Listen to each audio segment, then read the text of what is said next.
خاف مقام ربه جنتان فبأي آلاء ربكما تكذبان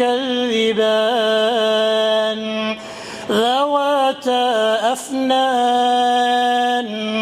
فبأي آلاء ربكما تكذبان فيهما عينان تجريان فبأي آلاء ربكما تكذبان فيهما من كل فاكهة